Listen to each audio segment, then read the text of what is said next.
Brasil Justiça desta semana vai abordar os direitos bancários do consumidor e ainda a estrutura e a morosidade da justiça. O nosso entrevistado é o desembargador do Tribunal de Justiça de São Paulo, Irineu Fava. Ele também é diretor tesoureiro da MB e segundo vice-presidente da Associação Paulista de Magistrados, APA-Magis. Doutor Irineu, muito obrigada pela sua presença aqui no programa da MB, o Brasil Justiça. Renata, eu é que agradeço a oportunidade de poder estar aqui, cumprimentar os telespectadores que nos veem nesse momento e essa oportunidade de tentar passar à população um pouco daquilo que a aflige no seu dia a dia, principalmente em relação às questões do consumidor, de contrato bancário e também em relação à própria estrutura e à morosidade da justiça. Vamos tentar explicar isso muito bem ao nosso telespectador. Então vamos começar. Quais são as principais dúvidas do consumidor sobre o direito bancário? Bom, basicamente são referentes aos contratos de financiamento no que diz respeito aos encargos cobrados pelos bancos, não é? De fato, a gente não nega que o Brasil tem um sistema bancário e de cobrança de encargos financeiros sobre financiamentos e créditos dessa natureza dos mais elevados do mundo. E isso, obviamente, não só onera significativamente o contrato, o próprio consumidor, como dificulta o cumprimento do contrato.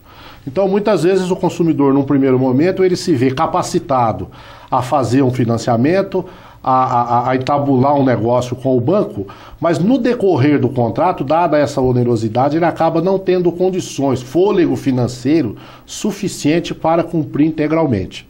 Então aí começa todo uma pendência, um litígio entre o banco e o financiado, no sentido de o banco querendo receber aquilo que está efetivamente negociado, contratado, e o contribuinte tentando, ou o financiado, tentando reduzir esse encargo para que a prestação ou para que o financiamento possa caber no seu orçamento. Então, basicamente, isso é em relação a esses encargos, tanto para a fase normal do contrato, como para a fase depois do vencimento, né? Caso não seja cumprido na data programada, nas datas programadas, os encargos praticamente dobram de valor. Então, fica ainda mais oneroso para o consumidor ou para a pessoa que obtém, para o mutuário que obtém o financiamento, a quitação desse financiamento. Caso o consumidor observe que alguns encargos estão sendo cobrados na sua fatura, ele é obrigado a pagar? Não, ele não é obrigado a pagar. Ele tem todo o direito de questionar. O Código de Defesa do Consumidor assegura ao consumidor o amplo direito à informação sobre o negócio que ele celebrou com o banco. Isso é muito importante que se diga. Todos os encargos devem estar rigorosamente discriminados e minuciosamente discriminados no contrato, para que o consumidor não tenha dúvida no futuro sobre o que ele efetivamente contratou. Então, não é obrigado a pagar, principalmente se ele não teve um esclarecimento, não foi devidamente informado, de acordo com a exigência constante da legislação de consumo, ou consumerista, ou Código de Defesa do Consumidor. O que deve fazer nessa hipótese? Deve formular uma reclamação ao seu agente financeiro ou à administradora do cartão de crédito, deixar de lado, não pague a parcela que ele considera indevida, tente pagar somente aquela que ele deve efetivamente, ou que ele não contesta, e a contestada ele vai tentar apurar junto ao seu financiador, junto à instituição financeira, ou junto a um órgão de defesa do consumidor, a melhor forma de compor aquela parcela, ou até de eliminá-la caso ela não seja devida. Quais são os encargos mais cobrados? Os encargos mais cobrados e mais pesados são os juros remuneratórios, que os bancos denominam isso, depois do vencimento do contrato que não foi cumprido, de comissão de permanência. Agora, caso o problema seja levado à justiça, quais documentos o consumidor deve apresentar? Bem, o consumidor deve estar munido de toda a documentação a qual ele tem inclusive direito. Peça sempre cópia do seu contrato de financiamento, peça sempre cópia de tudo quanto tenha pago à instituição financeira, documente sempre a sua atuação junto à negociação. E, de posse desses documentos, levá-lo tanto a um órgão de defesa do consumidor para tentar sanar o problema, quanto à justiça, se for necessário uma ação judicial. E sobre o contrato imobiliário, muita gente associa o valor do financiamento do imóvel com o que foi amortizado.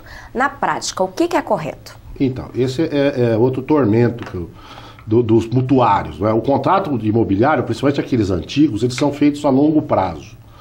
Então, o mutuário, ele financia uma parcela, compra um determinado imóvel, paga durante anos, e quando ele vai puxar o saldo devedor dele, ele vê que o saldo é maior do que o financiamento e que o imóvel já não vale mais aquele valor que ele comprou.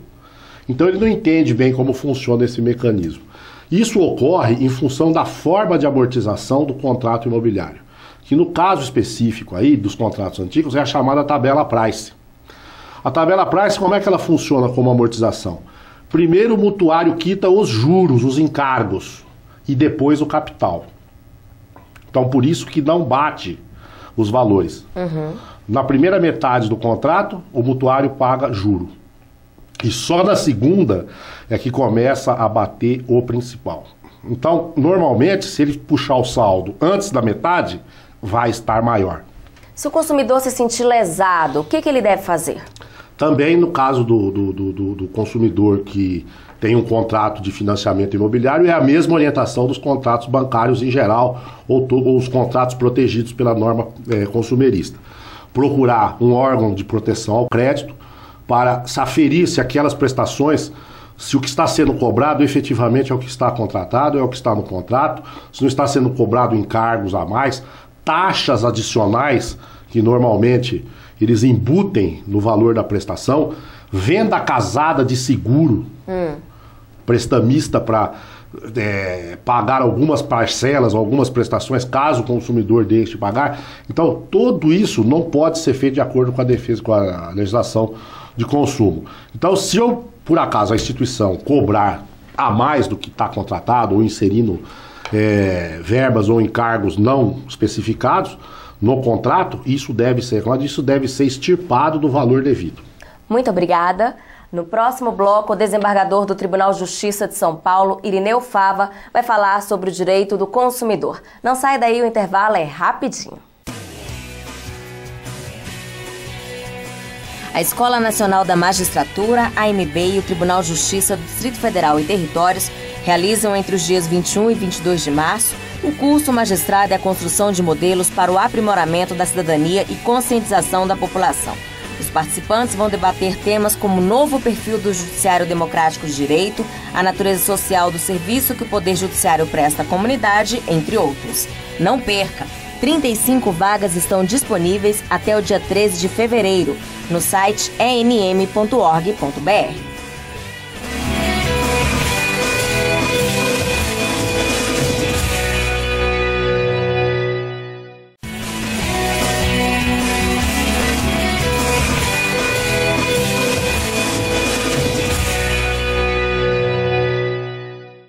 Estamos de volta com o Brasil Justiça. No primeiro bloco, o desembargador do Tribunal de Justiça de São Paulo, Irineu Fava, falou sobre o direito bancário. Agora vamos abordar o direito do consumidor. Doutor Irineu, mesmo com o Código de Direito do Consumidor, o consumidor também tem deveres e obrigações e não só direitos, né? Sem dúvida nenhuma. É preciso entender que o Código não elege Sua Excelência ao consumidor. Claro que o Código estabelece uma proteção especial ao consumidor e é essa a finalidade da lei, esse é o espírito da lei. Agora, o consumidor tem dever tanto quanto o fornecedor de produto ou serviço. Quais são esses deveres, então? Fundamentalmente, o contrato regido ou pautado na lei de consumo, ele tem duas vigas mestras que regem praticamente toda a contratualística, que é a boa-fé objetiva de ambas as partes, né? Quer dizer, é uma via de mão dupla, e o equilíbrio contratual, quer dizer, as partes, na verdade, estão no mesmo pé de igualdade em direitos e obrigações, quer dizer, mas a boa-fé objetiva, eu reputo que seja o grande avanço do Código de Defesa do Consumidor, de trazer essa figura que sempre esteve presente, mas nunca efetivamente regulamentada, ou especificamente regulamentada. Vem o Código de Defesa do Consumidor e diz isso com todas as letras, né? Que é necessário, ao se contratar, a chamada boa-fé objetiva de ambas as partes. É isso que dá o equilíbrio contratual e é isso que estipula direitos e deveres no contrato. É comum o consumidor agir de má-fé? Não, não é comum. Eu acho que fraude existe, a gente não pode negar. Mas também existe, às vezes, abuso por parte, como eu digo, de fornecedor de produtos ou de serviços. Então, eu acho que há aí também um certo equilíbrio. Não é comum a fraude, eu acredito. Eu acho que o consumidor ele não tem esse propósito inicial. A gente, quando vai fazer um negócio qualquer, ou vai adquirir um bem ou um determinado produto, a gente não vai com a intenção de lesar o fornecedor desse produto, não é verdade? Então, eu acho que não são exceções. Tá. E quando ocorre fraude na conta bancária ou até mesmo no cartão de crédito, qual procedimento o consumidor deve fazer? É muito comum acontecer, e a gente vê isso no dia a dia dos tribunais, pessoas que tiveram lançamentos, saques indevidos, contas que não foram efetivamente feitas, debitadas por conta do consumidor, lançamento de compras em cartão de crédito que a pessoa não fez. Então são situações em que o consumidor sofre um prejuízo imenso, sobretudo naquilo que não foi efetivamente gasto, não é? E quando o banco, ou a instituição, ou a administradora de cartão de crédito, ela oferece um serviço que existe um risco de fraude, e risco esse que ela não tem o controle efetivo, por quê? Porque o sistema de proteção que ela tem dos seus órgãos de informática, de sistema de operacional, não são capazes de coibir essas fraudes. Então, em função do risco da atividade do banco, ele arca com essa responsabilidade. Quer dizer, se o consumidor efetivamente rejeita uma conta, quer dizer, não aceita, faz a impugnação, cabe ao banco demonstrar que ele efetivamente fez, ou que ele então está praticando uma fraude. Muito obrigada. Mudando de assunto, a MB, em parceria com o Governo do Estado do Pará e a Universidade da Amazônia, realizou na sede da UNAMA o projeto Justiça na Praça. Durante todo o dia, mais de 2.500 pessoas foram atendidas. Entre os serviços oferecidos, audiências de conciliação de dívidas, divórcios e emissão de documentos. Diretores da MB e juízes filiados à associação atuaram em parceria com mais de 150 voluntários. A mostrar à população que o judiciário está aí para servir, que o judiciário tem trabalhado intensamente, porque o juiz é, sobretudo, alguém que a população espera possa resolver as grandes angústias da sociedade. Nós sabemos que a demanda dos trabalhadores é sempre muito grande, sempre muito crescente, né? Quando a gente tem a oportunidade de estar cada vez mais próximo da comunidade nesses eventos, traz para ela a possibilidade cada vez mais de reconhecimento do direito do cidadão. Nos atendimentos realizados no Juizado de Conciliação, 84% das audiências de conciliação foram convertidas em acordos. A conciliação é pacificação social. O Itaú já trabalha a conciliação há muito tempo e a gente não poderia estar longe desse momento aqui. Então, para nós, independente de qualquer resultado, o importante é que nós estivemos presentes, as partes estiveram presentes, a gente buscou acordo, buscou a pacificação e eu acho que posso dizer que foi muito bom. Os documentos mais emitidos foram a carteira de identidade e a carteira de trabalho. No total, 800 documentos foram gerados gratuitamente. Também ficou mais fácil para pessoas terem acesso a tirar esses documentos. O evento foi realizado em parceria com diversas instituições, entre elas o Detran e a Defensoria Pública. Então, o juiz que antes estava intocável, digamos assim, teve a necessidade de se aproximar da sociedade. Então, por isso, nós aproveitamos essa nova fase da magistratura, até mesmo porque, como o juiz é agente transformador social, que tivemos essa preocupação de fazer de forma inédita, como evento preparatório do Congresso, esses exercícios da cidadania. No próximo bloco, o desembargador do Tribunal de Justiça de São Paulo, Irineu Fava, vai falar sobre a estrutura e a morosidade da justiça. Não sai daí, o intervalo é rapidinho. Estão abertas até o dia 30 de dezembro deste ano as inscrições do 9º Prêmio MB de Jornalismo. A novidade é a categoria Mídia das Assessorias dos Tribunais. Também fazem parte mídia impressa, telejornalismo, radiojornalismo, fotojornalismo, webjornalismo, mídia regional, mídia das assessorias das associações filiadas à MB, especial Patrícia Cioli, combate ao crime organizado e segurança de magistrados e dos fóruns. Para concorrer, basta inscrever matérias relacionadas à magistratura, ao judiciário e à justiça cidadã. Mais informações no site amb.com.br/prêmio/2012.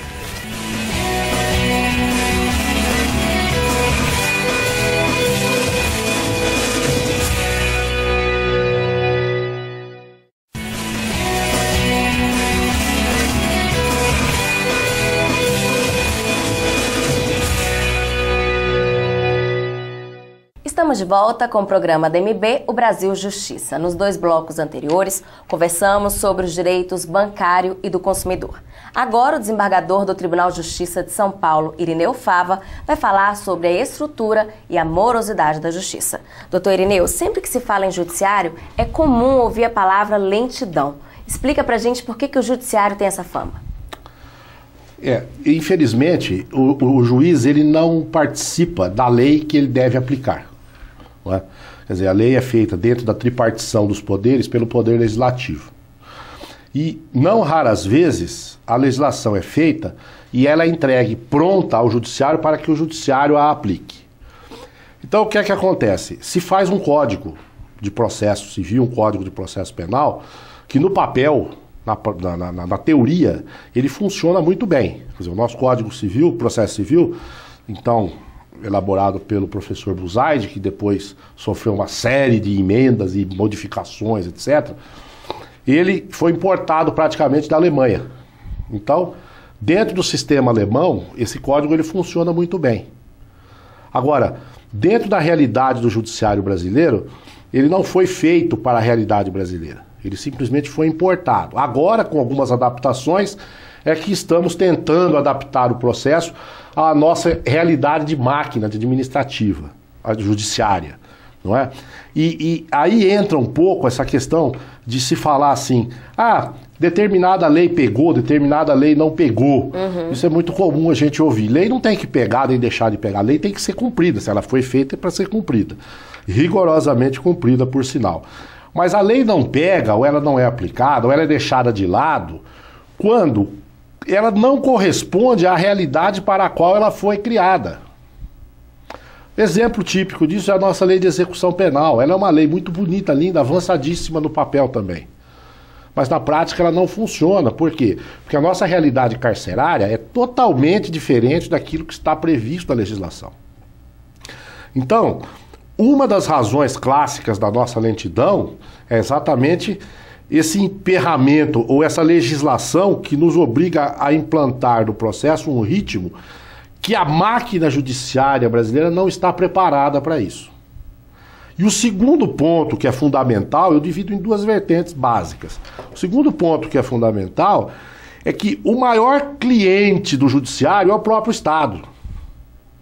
O Estado, ele demanda mais de 60% das ações no país estão vinculadas a órgãos públicos, de alguma forma, principalmente Previdência Social. Então, não há interesse em se investir numa máquina ágil, rápida, eficaz, porque o primeiro prejudicado seria quem está investindo nela, que é o próprio Estado. Quando nós superarmos essas 2 vertentes, todas as demais você contorna com facilidade. Inclusive aquela que todo mundo mais ressalta e que, ao meu ver, não tem tanta importância, que é o volume. O volume contribui também, lógico, muito serviço, muito processo, né? Principalmente depois da Constituição de 88. Agora, não é o ponto fundamental. O volume, você tem meios de minimizar.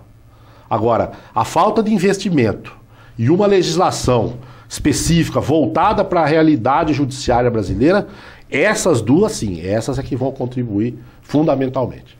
Para o senhor, o judiciário continua ainda sendo um órgão público distante da população? Olha, lamentavelmente, nós temos muito a fazer para isso. Para fazer o judiciário ir aonde o povo está. Quer dizer, não é só o artista, como diz o Milton Nascimento, que deve ir aonde o povo está. Quer dizer, o judiciário também tem esse dever. Por quê? Porque a justiça é feita para o povo. Sobretudo aquela população mais carente, que precisa efetivamente, muitas vezes, de um judiciário, de uma autoridade, quer dizer, do Estado assistindo e dando a ele aquilo que ele não consegue obter por conta própria, como alguém mais abastado que pode ter outros meios, não é, para evitar uma série de lesões a direitos individuais. Então, muito se fez, quer dizer, se nós pegarmos o judiciário e dividirmos antes e depois da Constituição de 88, nós vamos ver que evoluiu muito. Hoje, já mudou bastante, né? Já mudou bastante, quer dizer, e existe uma grande credibilidade do povo no judiciário, por quê? Porque cada vez aumenta mais o número de processos. Então, se você fizer uma pesquisa de opinião pública, como se faz sempre, o órgão do Estado que mais tem credibilidade, ou que tem menos descrédito, é o judiciário, no que a população acredita. Ainda mais agora o nosso Supremo Tribunal Federal deu um exemplo aí de independência de julgamento, quer dizer, eu não estou entrando no mérito aqui da decisão, mas mostrou que quando precisa atuar, o judiciário atua de forma independente e de forma a não contrariar o anseio da opinião pública também. Por quê? Porque, como eu digo, o judiciário faz parte desse arcabouço, quer dizer, da sociedade como um todo. Então, quando a sociedade também exige uma atuação, uma postura mais incisiva, eu acho que o judiciário tem que corresponder também a isso. E foi o que aconteceu agora, nós tivemos um exemplo clássico. E isso mostra que há uma evolução ou há uma mudança. Ou, na pior das hipóteses, há uma tentativa de se mudar essa estrutura. Mas muito ainda precisa ser feito. E qual é o papel das associações estaduais nesse contexto de melhorias no judiciário? Um deles é esse, é de levar o judiciário à população carente, aproximar o judiciário da população, abrir o judiciário, dar transparência, fora o aspecto institucional. Quer dizer, as associações têm um compromisso institucional com os seus associados, no caso o juiz. Não é? Que deve lutar sempre pelas prerrogativas. Por quê? Porque também avança-se muito contra o judiciário. Eu não sei por quê que os demais poderes, muitas vezes, eles têm uma tendência a querer tirar prerrogativas, a ceifar as nossas liberdades, a nossa autonomia.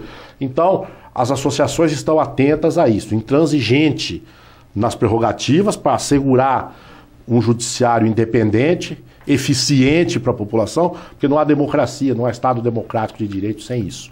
E também propiciar, quer dizer, levar a população, aproximar mais o judiciário da própria população. Muito obrigada. Chegou a hora da gente conhecer no quadro Vida de Juiz um pouco da trajetória dos magistrados. Meu nome é José Carlos Roliano Laitano, sou juiz aposentado do Tribunal de Justiça do Rio Grande do Sul. Que posso dizer àqueles que pretendem seguir a magistratura? Sonhem, tenham um sonho. Magistratura não é emprego.